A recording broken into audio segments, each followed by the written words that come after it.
The night sky over the Montoya Ranch blazed orange as flames consumed the barn, casting dancing shadows across the courtyard where bodies lay still. Elena pressed herself against the adobe wall of the main house, her father's Winchester heavy in her trembling hands. The acrid smoke stung her eyes, but she blinked away the tears, straining to see through the chaos. Another scream pierced the air. Maria, the cook who had raised her since childhood. Elena's fingers tightened on the rifle stock, but she forced herself to remain hidden. Her father's last words echoed in her mind. "Stay quiet. Mia, stay alive." The thunder of hooves grew louder. Through the smoke, she glimpsed painted warriors on horseback, their faces fierce in the firelight. Comanche. The word alone had haunted her nightmares since childhood, whispered in hushed tones by the vaqueros who worked her father's land. A figure emerged from the burning barn, her brother Miguel, stumbling, his white shirt dark with blood. Elena bit down on her knuckle to stifle a cry as he fell to his knees. A warrior dismounted, tomahawk raised. "No!" The word tore from her throat before she could stop it. The warrior's head snapped toward her hiding place. Elena raised the Winchester, but her hands shook too badly to aim true. The shot went wide, sparking off the stone fountain in the courtyard. More riders wheeled toward her. She fumbled to reload, dropping precious cartridges in the dirt. Strong hands seized the rifle barrel, wrenching it away. Elena fought like a wildcat, using nails and teeth, driven by pure terror and rage. "Stop!" a deep voice commanded in accented English. The hands holding her loosened slightly. Elena found herself staring up at a face both beautiful and terrible, sharp cheekbones painted with black stripes, dark eyes that seemed to see through her skin to the racing heart beneath. Unlike the others, this warrior wore no expression of triumph or cruelty. He studied her with the intensity of a man reading signs in the desert sand. "Let me go!" she snarled in Spanish, then English. "Kill me if you must, but do it quickly." The corner of his mouth lifted slightly. "You think I want your death?" "What else do men like you want?" Elena spat at his feet. "You've already taken everything, my home, my family. Take my body too, if it pleases you. It's only flesh." His grip on her wrists tightened, not painfully, but with unmistakable strength. "You speak of your body as if it were separate from your spirit." His English was careful, deliberate. "This is the thinking of your people, not mine." Another warrior called out in Comanche. Elena didn't understand the words, but she heard the urgency. The ranch house had caught fire now, flames licking at the wooden window frames her mother had painted blue to match the Texas sky. The man holding her clearly, a leader by the way others deferred to him, responded with a few sharp words. Then he looked back at Elena. "I am Kiona. In your tongue, they call me Blackhawk." "I don't care what they call you." Elena tried once more to wrench free. "You're all the same raiders, killers, savages who—" "Who what?"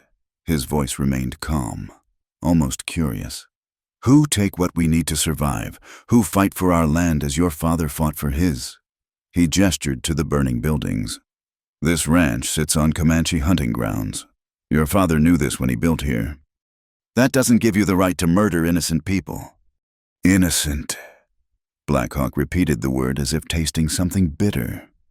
"Your father's men shot my cousin last moon for crossing his land. A boy of 14 summers, hunting antelope. His eyes never left hers. But I did not come here for revenge." "Then why?" Elena's voice cracked. "I came because of a vision." He released one of her wrists to touch the medicine bundle at his belt. A white woman with eyes like the storm sky, hair like the earth after rain, a woman with strength enough to bridge two worlds. Elena laughed, high and hysterical. "You're insane.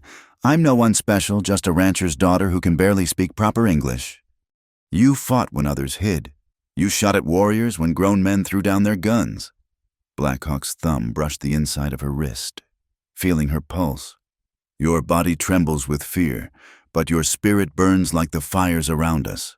This is what I see in you, not just flesh to be taken, but a woman who might understand what must be understood." Shouts erupted from the far side of the compound. Soldiers, a cavalry patrol from Fort Stockton, drawn by the flames. Elena felt hope surge through her chest. Blackhawk's expression didn't change, but his grip shifted. In one fluid motion, he pulled her against him and vaulted onto his paint horse. Elena found herself seated in front of him, his arm an iron band around her waist. "No, the soldiers, they'll save me," she twisted, trying to throw herself from the horse. "Save you?" Blackhawk's breath was warm against her ear as he guided his mount away from the approaching cavalry. "They will shoot first. Ask questions only of the dead. Do you think they will see Elena Montoya in the smoke and darkness, or only a woman riding with Comanche?" The terrible truth of his words struck her as gunfire erupted behind them. Bullets whined past, and Blackhawk pressed her lower against the horse's neck, shielding her with his own body. Around them, his warriors returned fire while retreating into the desert night. Elena's last glimpse of home was framed in flames, the high walls her grandfather had built, the chapel where her mother had prayed each morning, the corrals where she'd learned to ride. All of it consumed, reduced to glowing embers against the dark sky. "Why me?" she whispered, tears finally coming. "Of all the women you could have taken, why me?" Blackhawk's answer came soft, almost lost in the rhythm of hoofbeats. "Because you are the only one who looked at me and saw a man, not a monster. Even in your fear, even in your anger, you saw me as human. This is what my vision showed, not a captive to be broken, but a woman strong enough to choose her own path." Elena closed her eyes, overwhelmed by loss and exhaustion and the strange intimacy of riding pressed against this warrior who spoke in riddles. She didn't believe in visions or destiny, but as the burning ranch faded into the distance and the vast darkness of Comanche territory opened before them, she wondered if belief mattered when fate had already made its choice. The night wind carried the scent of sage and coming rain, washing away the smoke that clung to her hair and clothes. Somewhere in the distance, a coyote howled lonely, defiant, free, despite everything. Elena found herself listening for an answer, as if the wild darkness might speak to her in a language she was only beginning to hear. The sun rose like a brass coin, already hot at dawn. Elena's throat burned with thirst, her lips cracked from the desert wind. 3 days of hard riding had brought them deep into the llano, where the horizon stretched endlessly in every direction. She rode her own horse now, a sturdy bay mare taken from her father's herd, but rawhide bound her wrists to the saddle horn. Blackhawk rode beside her, silent as he'd been for most of the journey. The other warriors spread out in a loose formation, some scouting ahead, others watching their back trail for cavalry pursuit that never came. "Water!" Elena croaked, hating how weak she sounded. Blackhawk studied the western sky where clouds gathered like distant smoke.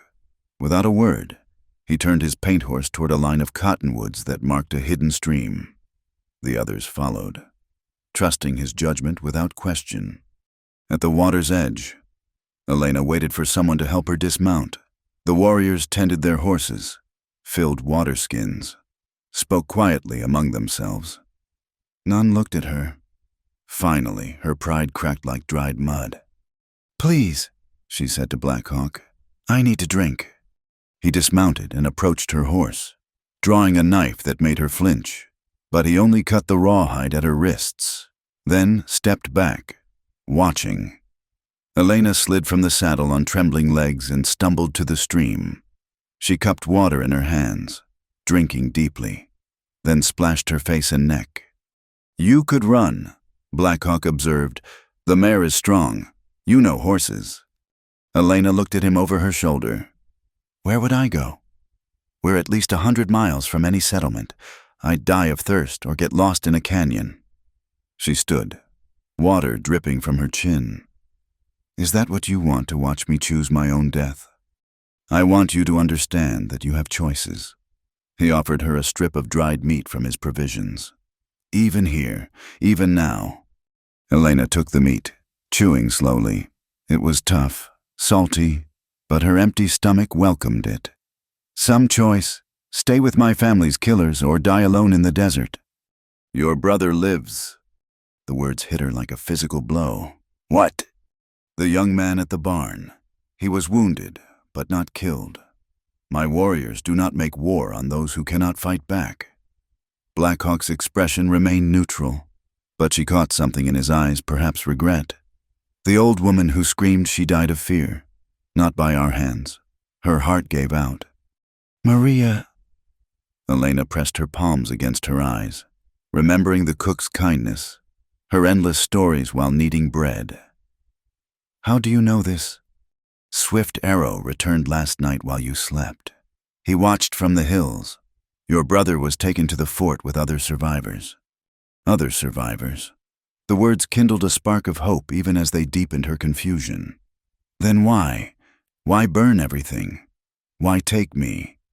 Your father's ranch was a message to the soldiers, to the settlers who push deeper into our lands each season. But you... He paused, choosing his words. You were not part of the plan. A younger warrior approached, speaking rapidly in Comanche. Elena caught the tension in his voice, the sharp glances he threw her way. Blackhawk responded calmly, but the younger man's gestures grew more agitated. What's he saying? Elena demanded. Running Wolf believes bringing you was a mistake. He says you will slow us down, bring trouble. Blackhawk's mouth curved slightly. He thinks I am bewitched by your pale skin. Heat flooded Elena's cheeks. Are you? If I wanted only beauty, I would have chosen differently. His directness startled her. You are sun-weathered, strong from work, not soft like the officers' wives at the fort. Your hands have calluses from reins and ropes. You are not what my warriors expect when they think of white women. Then what am I? The question emerged before she could stop it. Blackhawk was quiet for a long moment, watching the light play on the water. You are a question I do not yet have an answer for. They rode through the afternoon heat, the pace steady but not punishing. Elena found herself studying the Comanche way of moving through the landscape, how they read signs in broken twigs and disturbed earth, how they chose paths that offered cover and water. Despite herself, she was impressed by their efficiency, their intimate knowledge of the land. When they stopped to rest the horses, she watched a warrior named Spotted Eagle repair a broken bridle with swift, sure movements. Another, barely older than a boy, shared his water with a companion whose waterskin had leaked. They're not what I expected, she said quietly to Blackhawk. What did you expect? Elena considered lying, then decided she was too tired for pretense. Bloodthirsty savages, men who lived only for violence and plunder. She gestured to where two warriors laughed over some private joke. Not this. We are what we must be, Blackhawk said. Sometimes warriors. Yes, but also fathers, brothers, sons. We laugh, we grieve, we love our children and honor our elders. Does this surprise you? Everything about this surprises me. Elena rubbed her wrists where the rawhide had left marks. Including you. Especially you. That evening, they made camp in a box canyon that offered protection from the wind. Elena expected to be tied again, but Blackhawk simply pointed to a spot near the fire. Sleep there. If you run, the desert will kill you more surely than any warrior. She settled on the hard ground, using her folded skirt as a pillow. Around her, the Comanche went about their evening routines, tending horses, preparing food, mending gear. It was strangely domestic, almost peaceful. A warrior she hadn't noticed before approached with a wooden bowl. He was older than the others, gray threading his braids, scars mapping years of survival across his arms and chest. He set the bowl beside her, a thin stew that smelled of sage and rabbit. Thank you, Elena said in Spanish, then tried the English words she'd heard Blackhawk use. Thank you. The warrior's weathered face creased in what might have been amusement. He said something in Comanche, then walked away. What did he say? Elena asked Blackhawk, who had observed the exchange. "He said you have good manners for a captive. Also that you sit a horse well." Blackhawk settled across the fire from her. "White Thunder rarely speaks to outsiders. That he brought you food is unusual." Elena ate slowly, savoring the unexpected flavor of the stew. "Everything about this is unusual. I should hate you all. I should be planning revenge or escape or—" She trailed off, unable to articulate the confusion churning inside her. But I'm starting to see that my world was smaller than I thought, that maybe there are different ways of understanding things." She met his gaze across the flames. "That doesn't mean I forgive what happened. My home is gone. People I loved are dead or scattered. Forgiveness is not required," Blackhawk said. "Only understanding, only the willingness to see." That night, Elena lay awake listening to the unfamiliar sounds of the camp horses nickering, men speaking quietly in a language she didn't understand, the distant howl of wolves. Above, stars crowded the sky in numbers she'd never noticed from her bedroom window at the ranch. When she finally slept, she dreamed not of fire and death, but of riding across endless grasslands, following a man whose dark eyes held questions she wasn't yet ready to answer. In the dream, her hands were free, and she could have turned back at any moment, but she didn't. She woke to find Blackhawk watching her from across the dead fire, his expression unreadable in the pre-dawn darkness. For a moment, they simply looked at each other, captive and captor, woman and warrior, two people caught between worlds that seemed destined to collide. "Today we reach the main camp," he said finally. "My people will be curious about you. Some will be hostile. You must decide who you will be among them." Elena sat up, brushing dirt from her hair. "I'm your prisoner. What choice do I have in who I am?" "You are only a prisoner if you choose to be." He stood, his movements fluid despite the early hour. "I told you I see something different in you. The question is whether you will see it in yourself." As the camp stirred to life around them, Elena wondered if she was strong enough to find out. The Comanche camp sprawled along a creek bottom, dozens of buffalo hide lodges arranged in careful patterns Elena didn't understand. Dogs barked at their approach, and children ran alongside the returning warriors, calling out greetings and questions. Women emerged from their work to watch, their expressions ranging from curiosity to open hostility when they saw Elena. Blackhawk dismounted near a large lodge painted with running horses. An older woman emerged handsome despite her years, with silver-streaked hair and keen eyes that missed nothing. She spoke rapidly to Blackhawk in Comanche, her gaze never leaving Elena.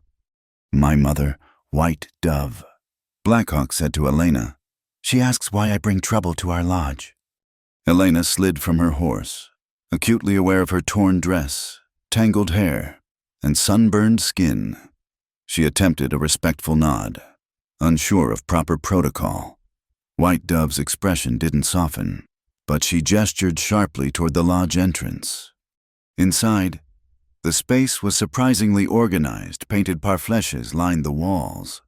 Buffalo robes covered the ground, and weapons hung from lodge poles.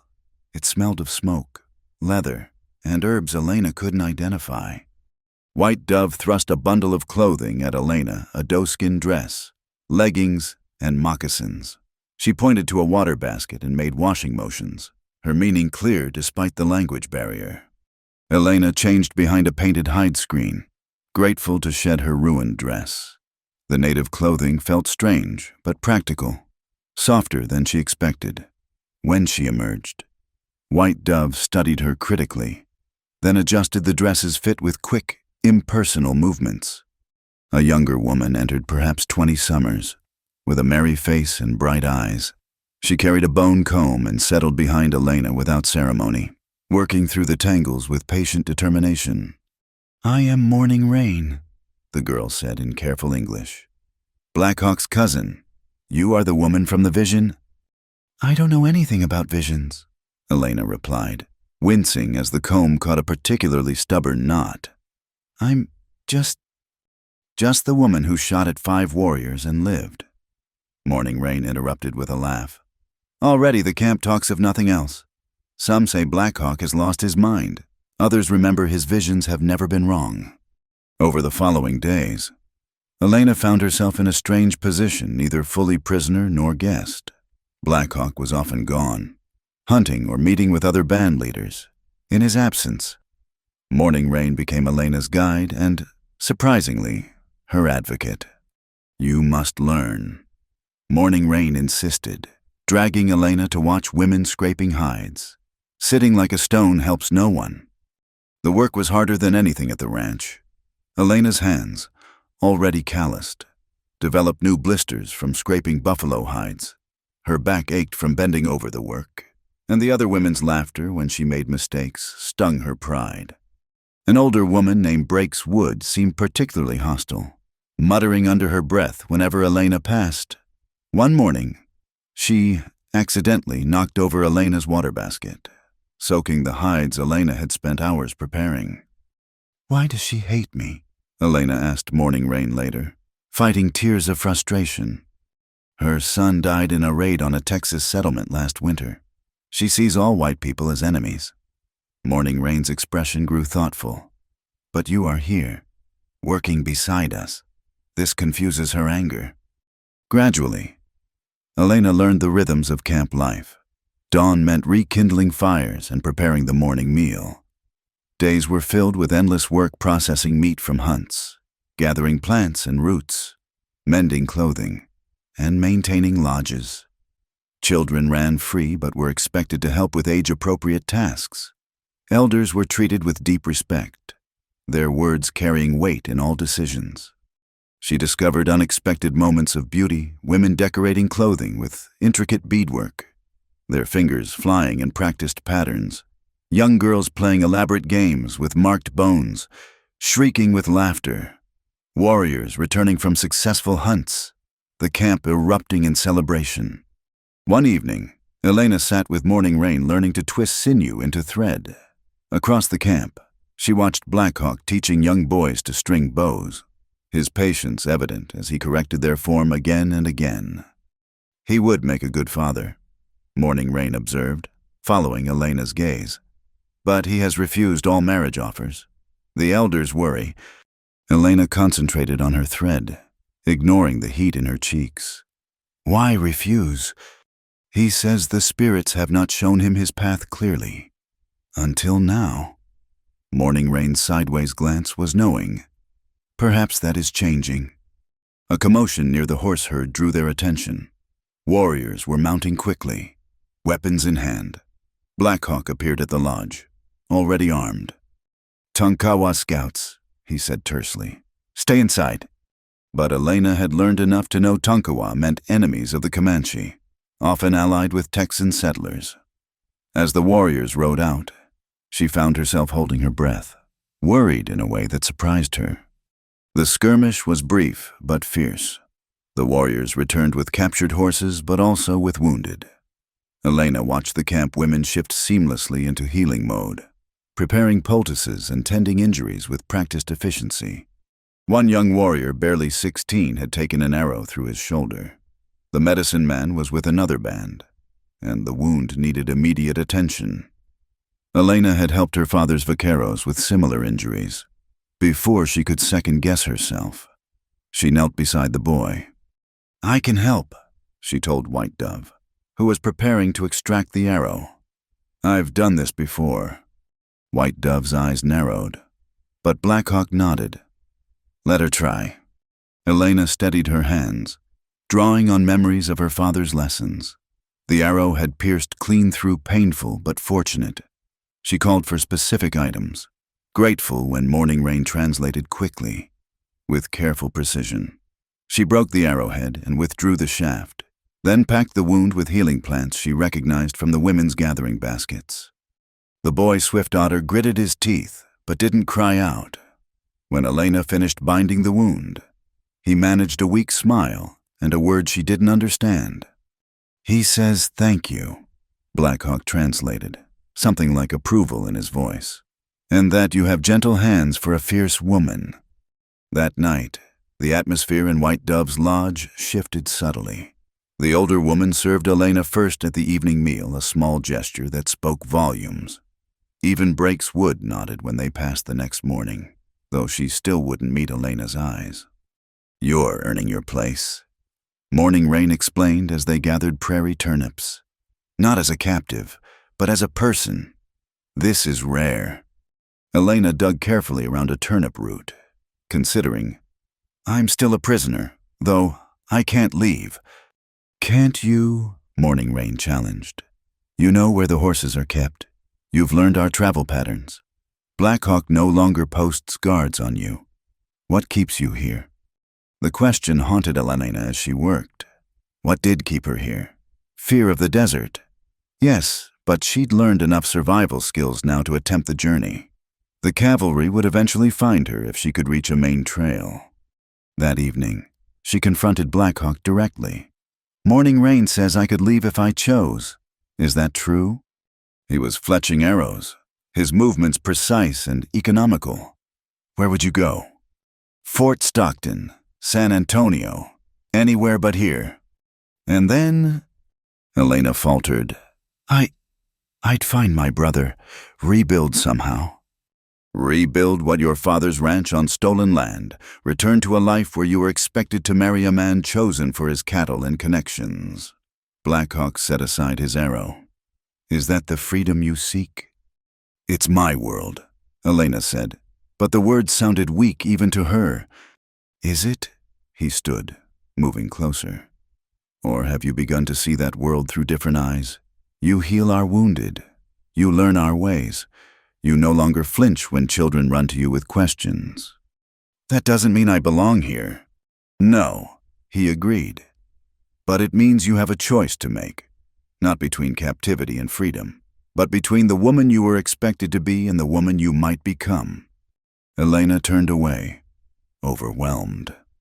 Through the lodge opening, she could see the camp settling for the night, familiar now in ways that frightened her. When had she stopped seeing these people as savage enemies? When had their rhythms begun to feel almost natural? "I need time," she said finally. Blackhawk's hand brushed her shoulder, the lightest touch, gone almost before she registered it. "Time you have. But seasons change. Elena, the army grows stronger. My people are pushed into smaller circles each year. Whatever choice you make, it cannot wait forever." That night, Elena lay awake on her buffalo robes, listening to the camp sounds she'd grown accustomed to. Somewhere, a baby cried and was quickly soothed. Warriors called softly to each other as they changed watch. An owl hooted from the cottonwoods. She thought of Miguel, wounded but alive. Of the ranch, rebuilt or sold. Of the narrow life waiting for her in Spanish society marriage. Children, managing a household while men made all decisions. Then she thought of Swift Otter's grateful smile, of Morning Rain's friendship, of the satisfaction in her aching hands after a day's useful work, of Blackhawk's dark eyes seeing something in her she was only beginning to glimpse herself. The choice he spoke of loomed before her, vast as the prairie sky. But for tonight, she pushed it aside and let the rhythm of the camp lull her toward sleep, dreaming in languages she was only beginning to understand. The dust cloud appeared at midday, rising like smoke against the southern horizon. Elena was helping Morning Rain repair a torn lodge cover when the camp dogs began barking frantically. Warriors grabbed weapons and mounted their fastest horses while women gathered children and prepared to flee if necessary. "Soldiers," Blackhawk said grimly, lowering his field glass, a prize from some past raid. "2 companies at least. They're following our trail from the Tonkawa fight." Elena's stomach clenched. Part of her thought of rescue, of return to her old life. But stronger was the fear of what would happen to the camp, to Morning Rain, to Swift Otter still healing, to the children who called her Aunt Strangehair and brought her prairie flowers. "They'll attack at dawn," White Thunder predicted, studying the distant dust. "Rest tonight. Strike when we're breaking camp." "Unless they find reason to hesitate," Blackhawk said thoughtfully. His gaze found Elena across the crowd of warriors. "Come." In his lodge, he explained his plan with quick efficiency. They seek Comanche raiders who burned the Montoya ranch. What if they found instead a Mexican trader and his wife, caught between worlds? You want me to lie to them? I want you to survive. We all must survive. He pulled out a bundle of Spanish-style clothing taken in various raids, including a man's suit that would fit him passably. You know how soldiers think, how they see, use that knowledge. Elena fingered the fabric of a blue silk dress, finer than anything she'd owned. And if I betray you instead, tell them exactly where to find your camp. Then Morning Rain dies, Swift Otter dies, the children you've taught to count in Spanish die. His voice remained level, but his eyes burned. I trust you understand the weight of choice. They rode out before sunset. Blackhawk transformed in his Mexican trader's clothing. Elena beside him in the blue dress that made her feel like a stranger to herself. 4 warriors accompanied them as guards, their faces carefully painted to obscure tribal markings. They made camp in plain sight along a known trade route, their fire bright against the darkness. Elena's hands shook as she prepared a simple meal, playing the role of a trader's wife while her mind raced through possibilities. The soldiers came with first light, surrounding their small camp with practiced efficiency. The lieutenant leading them was young, blonde, with the kind of rigid posture that spoke of West Point training. Stand and identify yourselves, he commanded, though his eyes had already found Elena, lingering on her fair skin and blue dress. Blackhawk affected a nervous Mexican accent. Senor, we are traders, nothing more. I am Alejandro Reyes, and this is my wife, Elena. We travel to Fort Stockton with goods. Traders. The lieutenant's skepticism was plain. And these, he gestured to the warriors turned guards. Protection. Senor, the Comanche. They are very dangerous. No. Elena saw the trap moment forming. The lieutenant's eyes narrowed as he studied their supposed guards more closely. One of them, Running Wolf, had a distinctive scar the army might recognize. Lieutenant, Elena interrupted, stepping forward with calculated desperation. Please, you must help us. We've been running for days, ever since. She let her voice break convincingly. Since what, ma'am? The lieutenant dismounted, suddenly protective. Since the Comanche attack on the Montoya ranch. We were traveling there to trade when we saw the smoke. We hid until they passed, but... She pressed a hand to her throat. The screams, those poor people. The lieutenant's attention sharpened. You witnessed the raid. From a distance only, we dared not approach. Elena let tears come, not difficult, when she thought of that night. They were painted like demons, at least 30 of them. They rode north after burning everything. North. The lieutenant exchanged glances with his sergeant. They'd been following trails leading west. Blackhawk played his part perfectly, the nervous trader eager to help. North toward the canyon lands. We went west to avoid them, picked up these guards at Presidio. Cost me half my trade goods. But better than meeting those savages.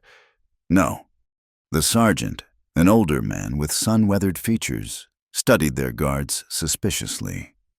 These men look plenty savage themselves. Tonkawa scouts, Elena said quickly, remembering the recent skirmish. Former army scouts looking for work. They hate the Comanche as much as you do. Sergeant. It was a gamble, but she saw it land. The army did use Tonkawa scouts, and the enmity between the tribes was well known. The supposed guards played their parts, looking appropriately surly but subservient. Ma'am, the lieutenant addressed Elena directly. I apologize for your ordeal. Might I ask, did you know the Montoya family? Elena's throat tightened. By reputation only. Don Miguel was respected among the Mexican traders. His daughter. She paused, measuring her words. They say she was taken, poor girl. We'll find her, the lieutenant promised with a youthful determination, and make those savages pay for what they've done. The questioning continued for another hour. Blackhawk deferred consistently to Elena, playing the henpecked husband, while she spun a web of half-truths and misdirection. She described Comanche riders who looked nothing like Blackhawk's band, suggested routes that would lead the army days in the wrong direction. Finally, the lieutenant seemed satisfied. "Ma'am, Senor, I recommend you make haste to Fort Stockton. These lands aren't safe." "Si, we leave immediately," Blackhawk agreed eagerly. As the soldiers prepared to ride out, following Elena's false trail north, the sergeant lingered. His eyes found Elena's, and for a moment she feared he saw through everything. "Funny thing," he said quietly. "You speak excellent English for a Mexican trader's wife." Elena's heart hammered, but she forced a smile. "My father believed in education. Sergeant, he said a woman should speak many languages in this changing world." The sergeant nodded slowly. "Smart man. You take care, ma'am. World's full of dangers, and not all of them painted for war." After the soldiers disappeared over a rise, Elena's knees nearly buckled. Blackhawk caught her elbow, steadying her without words. They maintained their charade until certain they weren't being watched, then rode hard for the camp's new location, moved during the night as planned. Back among the lodges, word of their success spread quickly. Warriors who had prepared for a desperate fight instead found themselves celebrating Elena's quick thinking. Even Breaks Wood pressed a beautifully beaded hair ornament into Elena's hands, murmuring something that sounded like approval. That night, the camp held a small ceremony. Elena found herself seated in a place of honor as elders spoke words she didn't understand, but whose meaning came clear through tone and gesture. They were acknowledging her as one who had risked herself for the band's survival. Blackhawk translated key moments. "White Thunder says you could have bought your freedom with our blood but chose another path. This makes you something more than captive, less than Comanche, but worthy of respect." "What does that make me exactly?" Elena asked, overwhelmed by the ceremony and her own actions.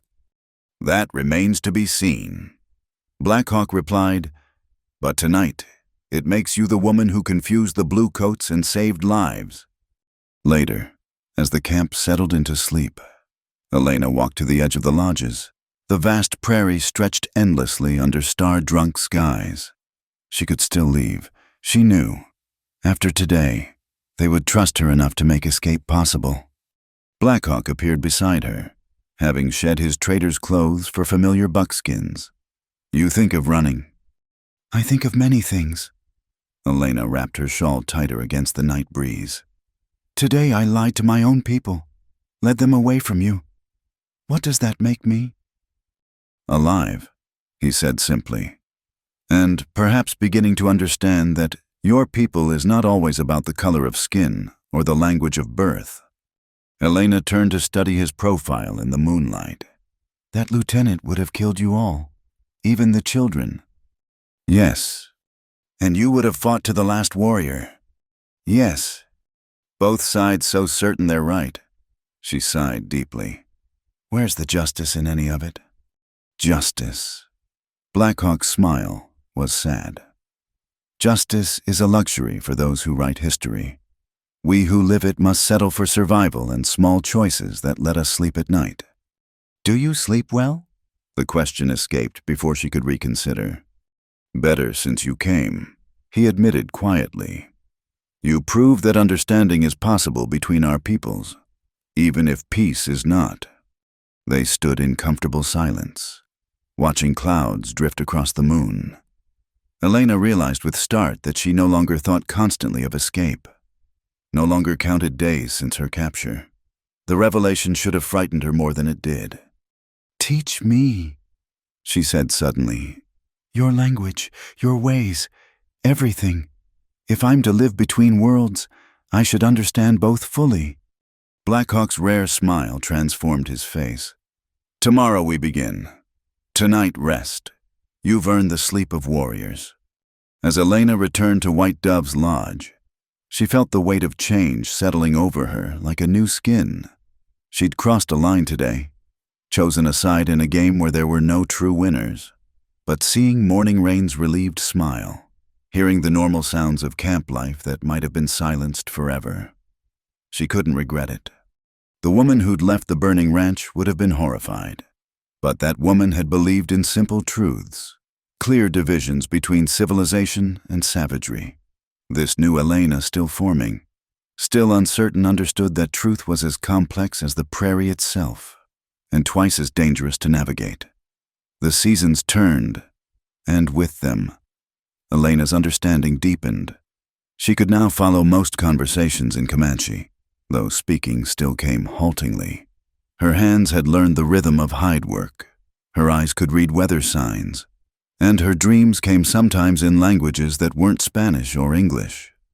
They had moved camp 4 times, following buffalo and avoiding army patrols.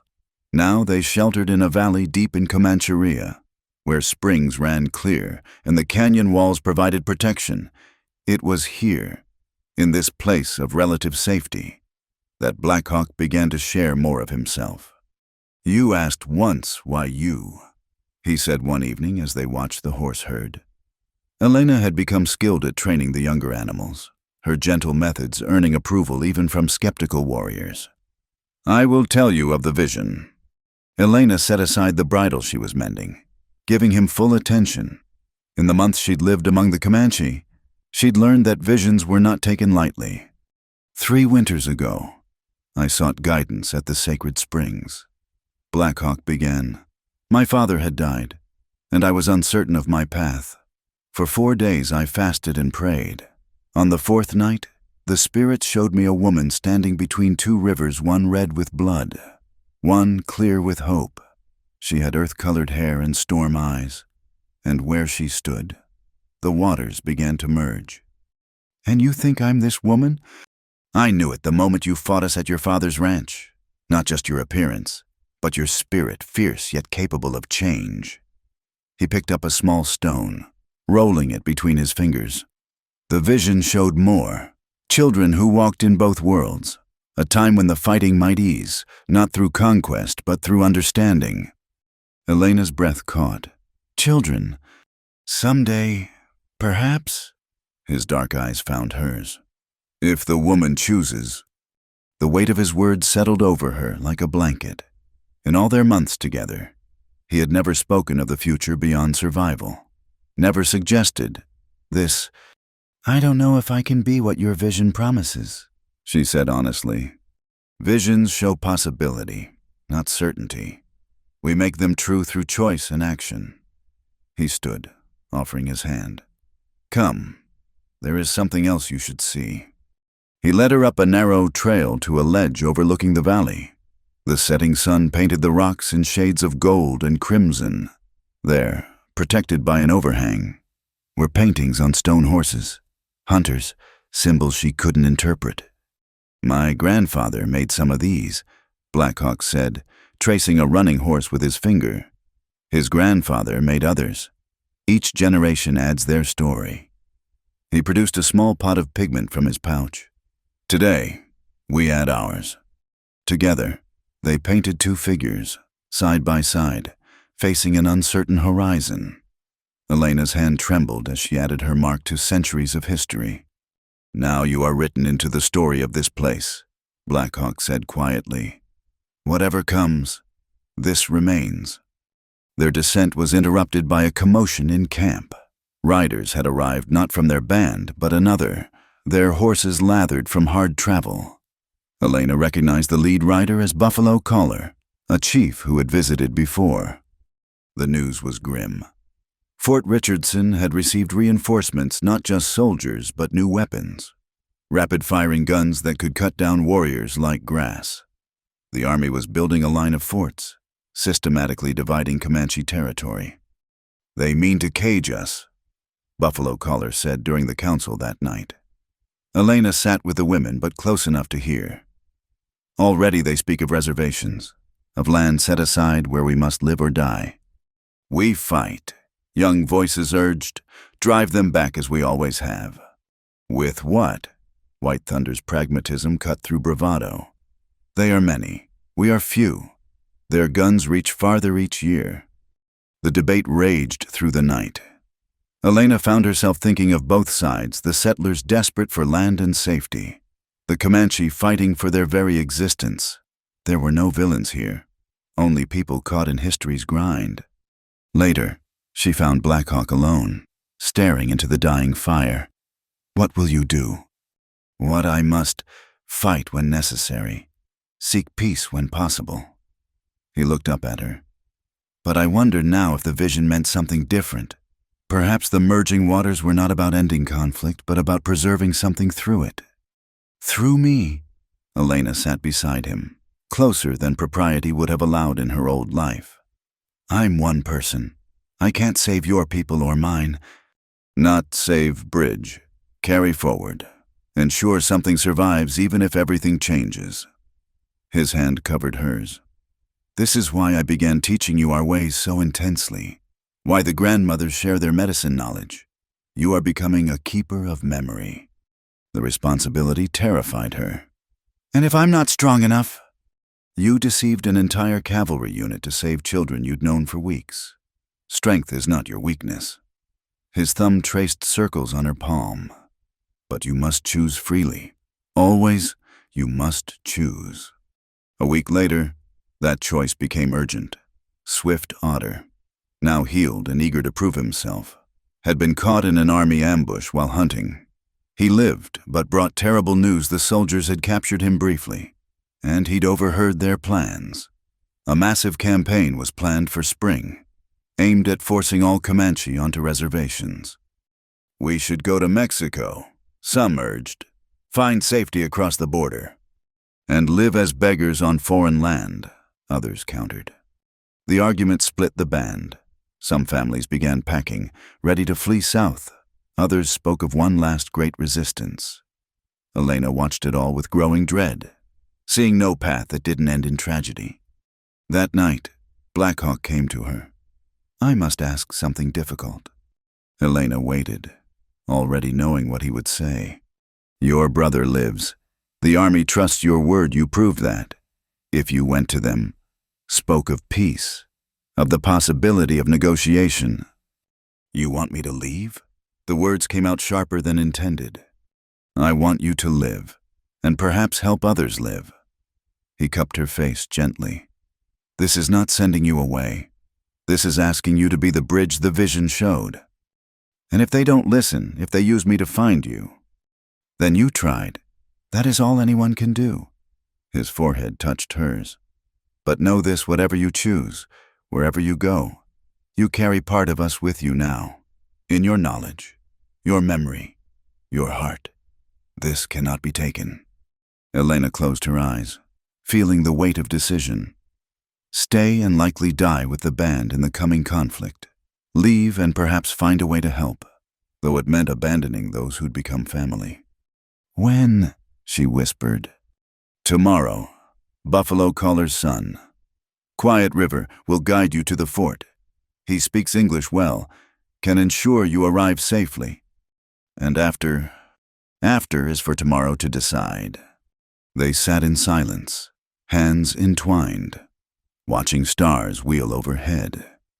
Elena thought of the paintings on the cliff, of morning rain's laughter, of white doves' grudging acceptance becoming genuine affection. She thought too of Miguel, wounded and wondering, of two worlds tearing each other apart while she sat at the center, belonging fully to neither. "Teach me one more thing," she said finally. "The prayer you say at dawn. I want to carry that too." Black Hawk's voice was rough as he shared the words, their meaning, the proper way to greet the sun. Elena repeated them until she had them perfect, another piece of a world she might never see again. When dawn came, she stood ready in her Mexican dress, carrying little but knowledge and memory. The camp gathered to see her off, some suspicious, others openly grieving. Morning rain pressed a small beaded bag into her hands. "For your daughter someday," she whispered, "so she knows her other mother." White Dove surprised everyone, including herself, by embracing Elena firmly.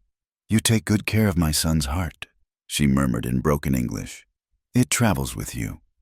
Black Hawk walked with them to the edge of camp. His farewell was wordless. A hand pressed to her cheek, a look that said everything. Then he turned back, shoulders straight, chief once more. As Elena rode away with Quiet River, she looked back once. Black Hawk stood watching, a silhouette against the morning sky. She raised her hand, and he raised his in return. Then the trail turned, and the camp disappeared behind canyon walls. She carried with her more than she'd brought: languages, skills, memories, and a way of seeing that would forever mark her as different. Most of all, she carried questions that might take a lifetime to answer. But for now, she rode toward an uncertain future, praying in 3 languages that somehow, somewhere, the waters might truly merge. Fort Stockton rose from the desert like a geometrical scar, all straight lines and right angles in a land that knew only curves. Elena sat straighter in her saddle as they approached, aware of Quiet River's tension beside her. He would go no closer than the outer pickets. "You remember what to say?" he asked one final time. "I remember everything," Elena assured him. The weight of the band's survival pressed on her shoulders like a physical burden. Quiet River studied her with eyes older than his years. Black Hawk chose well. Even if the spirits lead you different paths, he chose well. Then he was gone, melting back into the landscape with skills she'd only begun to learn. The sentries challenged her at gunpoint, suspicious of a lone woman emerging from Comanche territory. But when she spoke cultured English with only a trace of Spanish accent and gave her name, the reaction was immediate. "Dear God, it's the Montoya girl, Sergeant. Come quick!" Within minutes, Elena found herself surrounded by soldiers, all talking at once. Someone wrapped a blanket around her shoulders, though the day was warm. Someone else pressed water into her hands.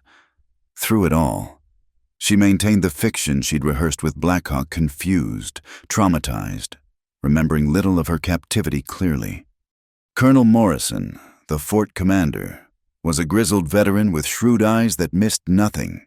He questioned her gently but thoroughly in his office while his aide took notes. "Miss Montoya, anything you can tell us about your captors would be invaluable. Their numbers, their movements, their plans." Elena let her hands shake slightly as she raised the teacup. I'm sorry, Colonel. It's all so confused. They moved constantly, and I didn't understand their language. I was kept with the women, away from war councils." Of course. Traumatic experience. But his eyes remained calculating. "Still, you must have observed something. Their leader, for instance." "Black Hawk," she whispered, making the name sound like a curse. "Cruel. Savage. She let her voice break, covering her face. "Take your time. Miss, you're safe now." Safe. The word tasted like ash. Elena composed herself and spun her tale enough truth to be believable, enough lies to lead them astray. She placed the band farther south than they were, described Black Hawk as older, more brutal than reality. She hinted at divisions in the tribe, weakness that might be exploited. "They spoke of Mexico," she added, remembering the council debates. "Many wanted to flee there before spring. They fear the new guns, the many soldiers coming." Morrison leaned forward. "Did they speak of raids attacks planned?" "Only survival," Elena said truthfully. "They're more concerned with finding buffalo than fighting soldiers." The questioning continued for hours. Elena walked a careful line, appearing cooperative while revealing nothing that would truly endanger the band. When Morrison finally dismissed her, she felt drained. She was given quarters, a small room in the officer's family section. The narrow bed with its iron frame felt strange after months of buffalo robes. The mirror on the wall showed a stranger's sun-darkened skin, work-roughened hands, eyes that had seen too much. A knock interrupted her reflection. "Miss Montoya, I'm Mrs. Morrison, the colonel's wife." The woman who entered was everything Elena had once been taught to admire: pale, soft, corseted into fashionable curves. She looked at Elena with a mixture of pity and curiosity. "You poor dear. We'll have you looking civilized again in no time. I've arranged for a bath and proper clothing." The bath was heaven and torture both. Elena scrubbed away months of trail dust, but felt she was losing something essential with each stroke of soap. The corset misses. Morrison provided felt like a cage after the freedom of Comanche dress. At dinner in the Morrisons' quarters, Elena met other fort families. The women clustered around her, hungry for drama. "How horrible it must have been," one captain's wife breathed, "living like an animal among those savages." "Were you—" another began delicately. "I was not violated," Elena said firmly, knowing what they really wanted to know. "Black Hawk claimed me as his property. No one dared touch what was his." It was truth twisted into their expectations. The women nodded, satisfied with this narrative that fit their understanding of the world. Over the following days, Elena fell into a routine. Mornings brought more questions from Morrison and his staff. Afternoons she spent with the fort women, pretending to readjust to civilization while carefully planting seeds of her true mission. "They're not what we think," she said one day over tea, gauging reactions. "The Comanche, they have families, laws, honor of a sort." "Honor, Mrs." Morrison scoffed. "My dear, you're suffering from what the doctors call capture syndrome, sympathizing with your captors. It will pass." But Elena persisted, carefully, subtly. She spoke of children playing, of women's kindness, of the harsh beauty of their way of life. Some dismissed her words, but she saw others listening, thinking. The breakthrough came through an unexpected source, Lieutenant Patterson. The young officer who'd questioned her during the deception with Black Hawk sought her out one evening. "Miss Montoya, I've been wondering, when we met you and your husband on the trail, that was staged, wasn't it?" Elena's heart raced, but she kept her voice steady. "I don't know what you mean, Lieutenant." "I think you do." He leaned closer, voice dropping. "I've been fighting Comanche for 3 years. Those weren't Tonkawa scouts with you. And no Mexican trader's wife speaks English like you do." "What do you want?"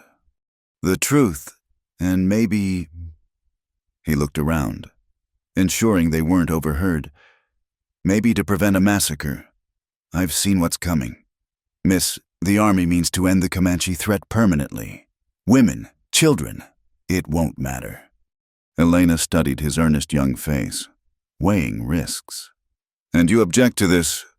"I came west to protect settlers, not slaughter babies." His jaw tightened. "There has to be another way." "What if there was? What if some Comanche were willing to talk peace? Real peace?" Patterson's eyes sharpened. "You're in contact with them." "I might be able to send a message. But Colonel Morrison wants victory, not peace. But there are others. General Mackenzie himself has expressed interest in negotiation, if the terms were right." Patterson pulled out a map. "There's a place, Canon del Rescate, neutral ground where both sides have met before, if your contacts were willing to send representatives." Elena memorized the location. "It would have to be soon. They spoke of leaving for Mexico before the spring campaign. I can delay my patrol reports by perhaps 2 weeks. But Miss Montoya, Elena, this is dangerous for both of us. If Morrison discovers what we're doing, then we'd better not let him." Elena stood, smoothing her skirts. "I'll need a horse, supplies, and a reason to leave the fort." "Your brother, he's in San Antonio, recovering. Natural you'd want to see him." Elena felt a pang of guilt. Miguel was indeed in San Antonio, and she did want to see him.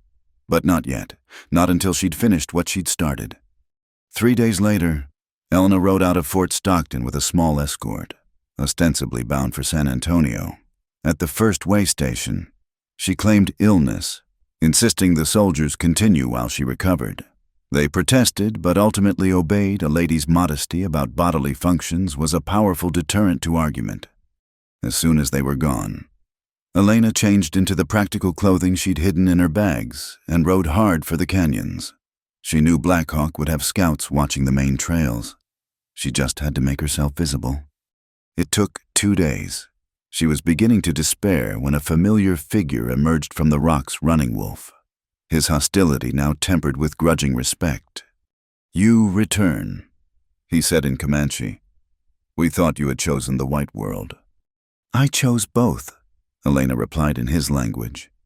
"I need to see Blackhawk. There's a chance for peace, but not much time." Running Wolf studied her for a long moment, then wheeled his horse. Follow. They found the band in a different canyon, already preparing to move. The reunion was bittersweet joy at her return mixed with fear at what it might mean. Morning rain embraced her fiercely while White Dove stood back, watching with knowing eyes. Blackhawk emerged from a council meeting, his face revealing nothing when he saw her. But his eyes showed everything.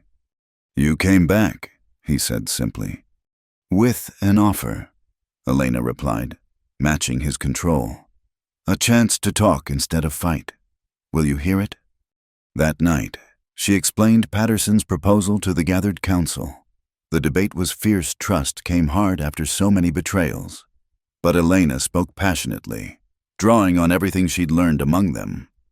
"This may be the only chance to save something of your way of life. Yes, it means change, compromise, loss. But the alternative is total destruction. I've seen their guns, their numbers. Please, let me try to build this bridge." In the end, it was White Thunder who swayed them. "The girl speaks truth. We can die fighting or live changing. I choose life for my grandchildren." Blackhawk would lead a small delegation to Cañón del Rescate. Elena would return to arrange the military side. As she prepared to leave again, Blackhawk walked with her to the edge of camp. "Each time you leave, I wonder if you will return," he said quietly. "Each time I return, I bring more of that world with me," Elena replied. "Does that frighten you?" "No, you are the bridge the vision promised. Bridges must touch both banks." He took her hands. "But Elena, if this fails..." "It won't." "If it does," he continued firmly, "promise me you'll save yourself. Take the knowledge, the memories, carry them forward. Let something of us survive." Elena pulled him close, not caring who might see. "We'll survive together or not at all." But as she rode away, she wondered if that was a promise she could keep. The forces gathering on both sides were vast, the hatred deep. All she had were words, hope, and the fragile trust of a few good people. It would have to be enough. The tent at Cañón del Rescate stood like a white flag against the red rocks, neutral ground marked by centuries of meetings between peoples. Elena adjusted her dress, a careful choice, neither fully Mexican nor American, suggesting her position between worlds. Lieutenant Patterson stood beside her, nervous but determined.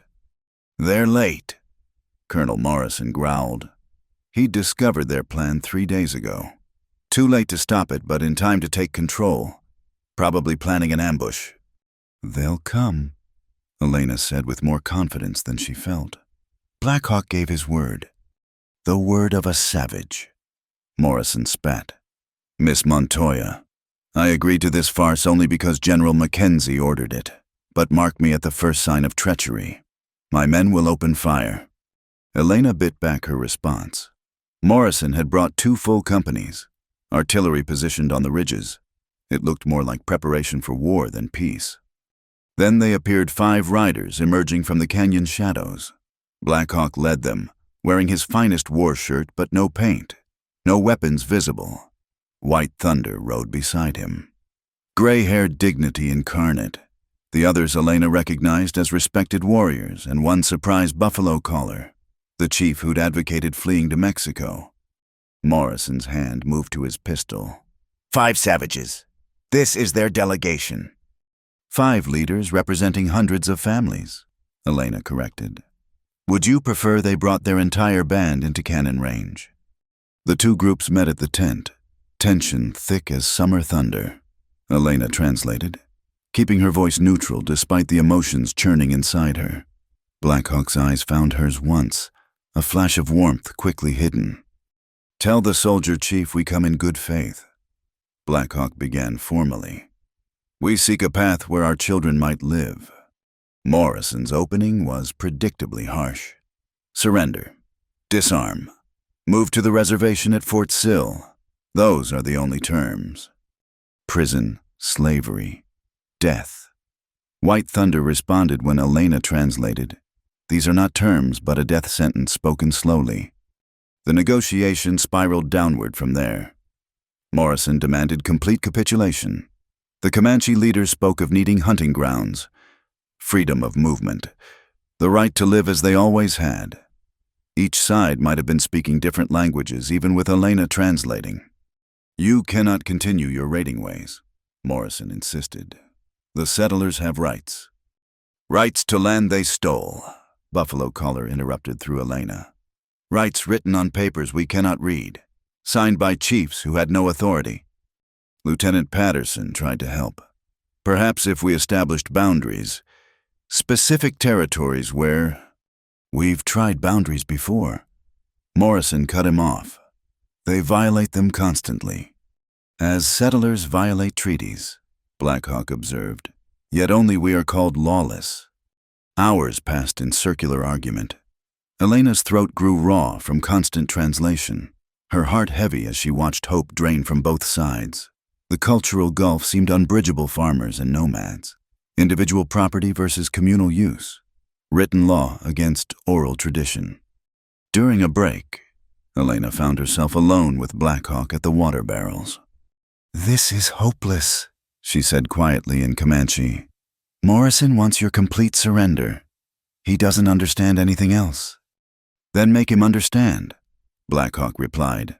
"You know both worlds. Find the words that bridge them." "There are no such words. You're asking for the impossible."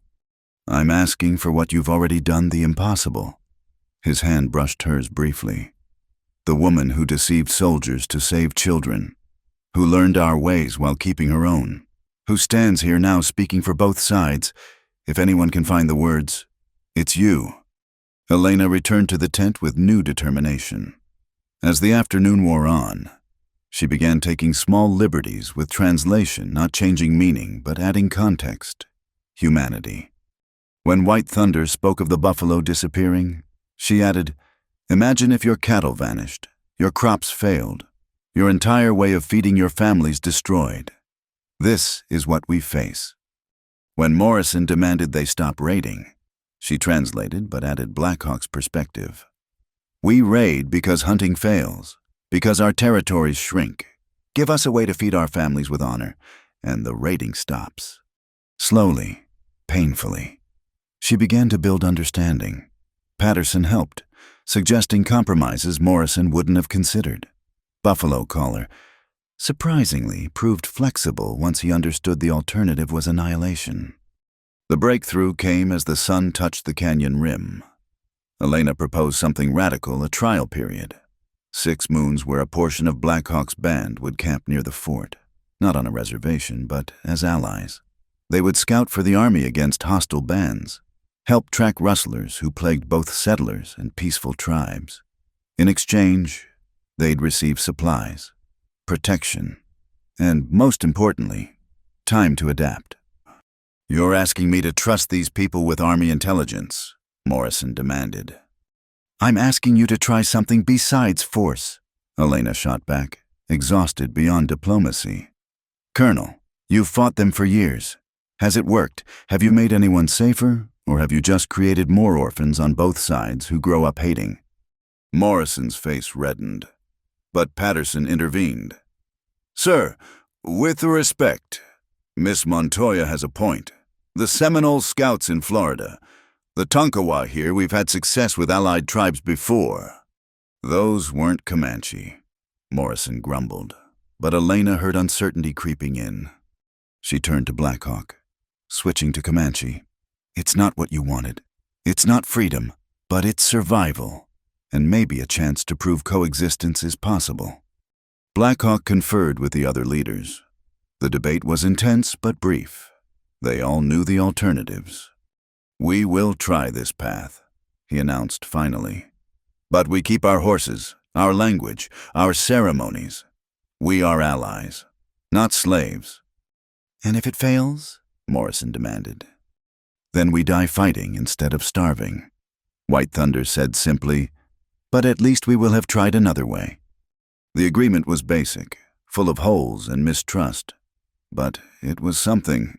As they prepared to part, Elena felt the weight of what she'd done. This fragile piece rested on her translations, her bridge between worlds. If it failed, the blood would be on her hands. Morrison pulled her aside as the Comanche delegation prepared to leave. "You realize what you've staked on this, your reputation, possibly your life." "I've staked everything on it, Colonel, just as they have." "They're savages, Miss Montoya. They'll revert to type, and when they do, you'll have your war with a clear conscience." Elena's patience finally snapped. "But if they don't, if this works, imagine what it could mean. Not just for them, but for all the tribes still fighting. A model for peace that doesn't require complete destruction of their way of life." Morrison's expression was unreadable. "You speak like you're one of them." "I'm not one of anybody anymore. Colonel, that's what makes me useful." As the sun set, the two groups parted. Elena watched Blackhawk ride away, their future uncertain but at least not ended. Patterson stood beside her, young face thoughtful. "You were remarkable in there," he said, "the way you found common ground where none existed." "I lied," Elena said bluntly. "Oh, not about words, but about meaning. I made each side sound more reasonable to the other than they actually were. This peace is built on subtle deceptions."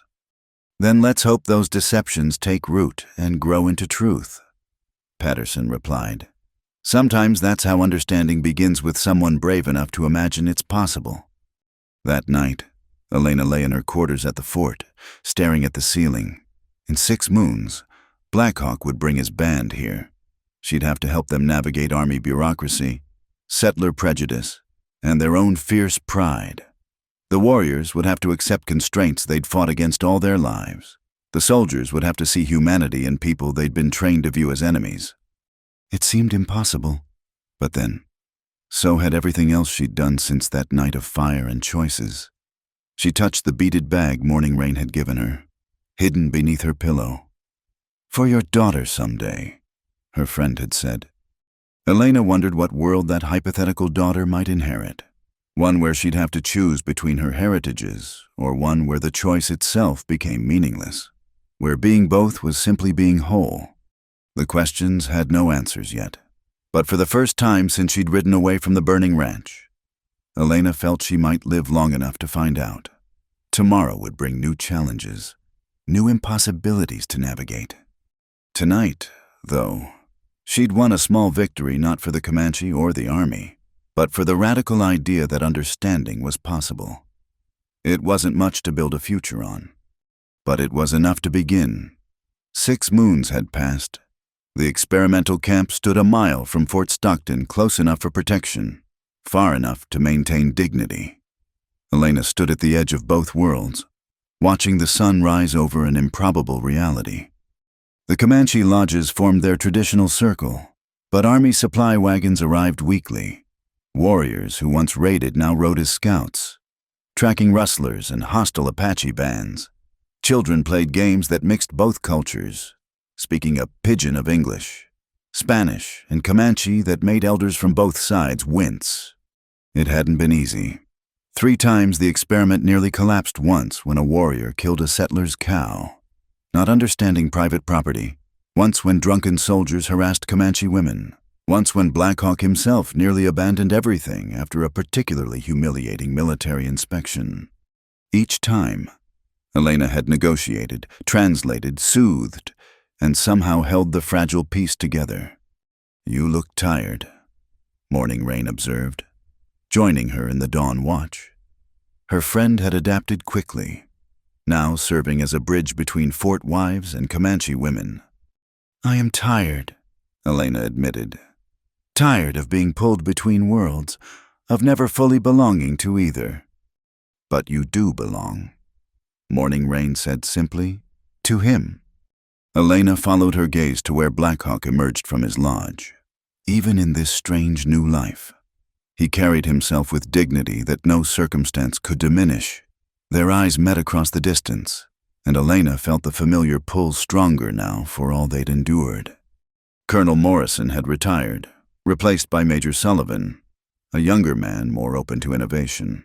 The morning meeting was routine now, scouts reporting, supplies distributed, minor disputes settled. Elena translated automatically, her mind elsewhere. The real test would come today. General Mackenzie himself was arriving to evaluate the experiment. If he approved, it might expand to other bands. If not, Miss Montoya, Lieutenant Patterson, now Captain Patterson, interrupted her thoughts. The General's party is approaching. Elena smoothed her dress, another careful choice, incorporating both traditional and contemporary elements. She'd learned the power of visual symbols in bridging worlds. General Mackenzie was younger than expected, with intelligent eyes that missed nothing. He toured the camp with military precision, questioning warriors through Elena, examining everything from sanitation to morale. "Show me how this works in practice," he commanded.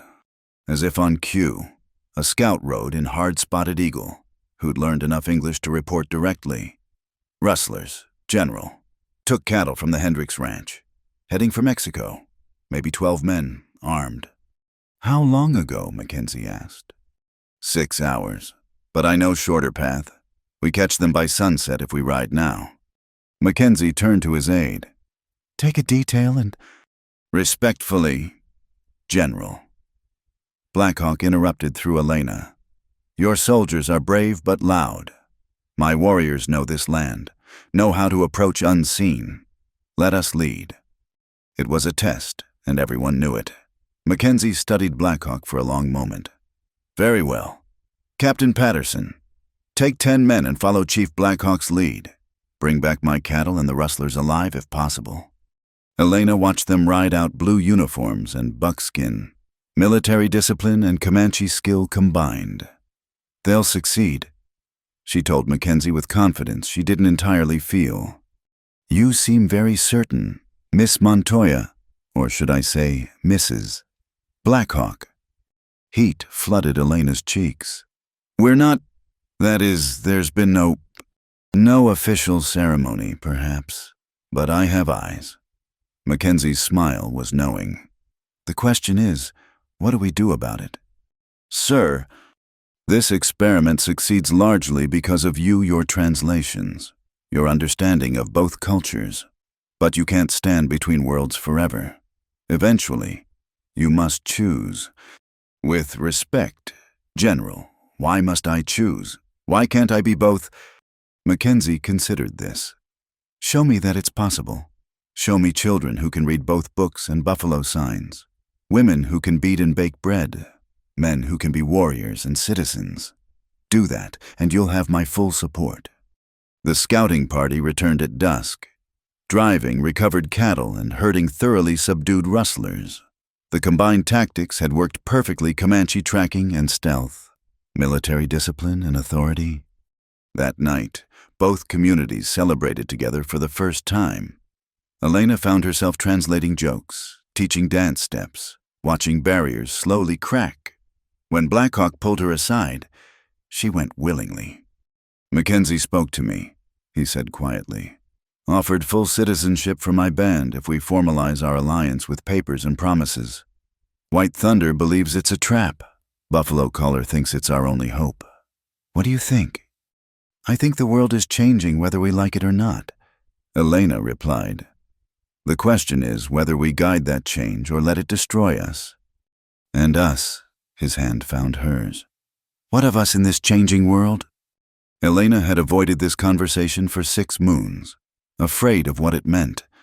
Now, with stars wheeling overhead and 2 communities learning to laugh together, she found her courage. "Morning Rain says I belong to you. Mackenzie assumes we're already married. Your mother's been making wedding preparations she thinks I don't know about." She stepped closer. "Perhaps it's time we stop pretending there's a choice to be made.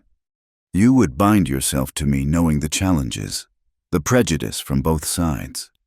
I bound myself to you the night I chose to save the camp instead of seeking rescue. Everything since has just been accepting what my heart knew then." Elena touched his face.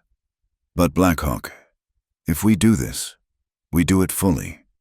A ceremony both cultures recognize. Children raised in both worlds.